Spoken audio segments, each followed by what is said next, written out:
Hello everyone, welcome to my channel. Master ஹீரோவுக்கு retire கொடுத்துட்டாங்கப்பா. யார் இந்த மாஸ்டர் ஹீரோ? மாஸ்டர் ஹீரோனா விஜய் தானே தெரியும். அவருக்கே ரிட்டையர்டா? ஆனால் அவர் இல்லைங்க. யார் அவர்?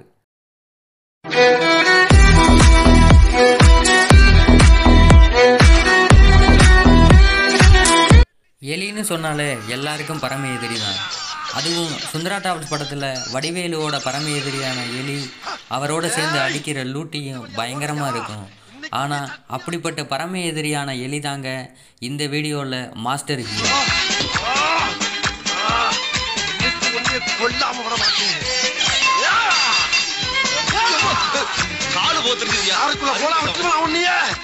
மகாவா என்னும் பேரில் இருக்கிற இந்த எலி தாங்க இந்த மாஸ்டர் ஹீரோ. இது இப்போ கம்போடியா மக்களுக்கு கடவுளாக இருக்கிறதா எல்லாரும் சொல்கிறாங்க. மண்ணில் புதைச்சி வச்சுருக்க கன்னி வெடிக்கிற அசால்ட்டாக எடுக்கிறதுல இது பழைய கில்லாடியான். 1971 93 வரைக்கும் போர் மற்றும் மோதல்களினால கம்போடியாவே கன்னி வெடிகளால் மோசமானது. 60 லட்சத்துக்கும் அதிகமான கன்னி வெடிகளை தரைக்கு கீழே புதைச்சி வச்சுருந்தாங்க. 19,000க்கும் அதிகமான விவசாயிகள் இறந்து போயிட்டாங்க. அப்போ தான் அப்பப்போ என்கிற தொண்டு நிறுவனம் இந்த கன்னி வெடிகளை அகற்றுவதற்காக ஒரு வழியை கொண்டு வந்தாங்க. மகாவா என்கிற நம்முடைய ஹீரோவான எலியை களம் இறக்குனாங்க. அந்த ஹீரோ மூலமாக அந்த கன்னி வெடிகளை அகற்றி வேட்டையாட தொடங்கினாங்க. மகாவா களத்தில் இறங்கினதும் தீயா வேலை செய்ய ஆரம்பிச்சிருமா.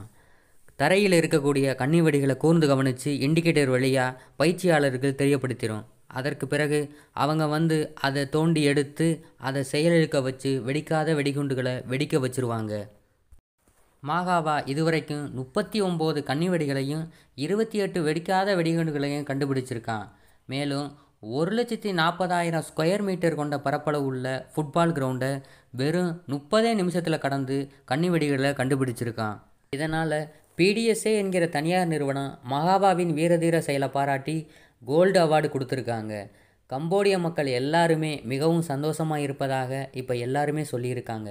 வெறும் 1.5 கிலோ மற்றும் 75 சென்டிமீட்டர் கொண்ட மகாவாவின் வயது 7 தாண்டியதால் ஒப்பப்போ நிறுவனம் மகாவாவுக்கு பிரியாவிடை கொடுத்து வழி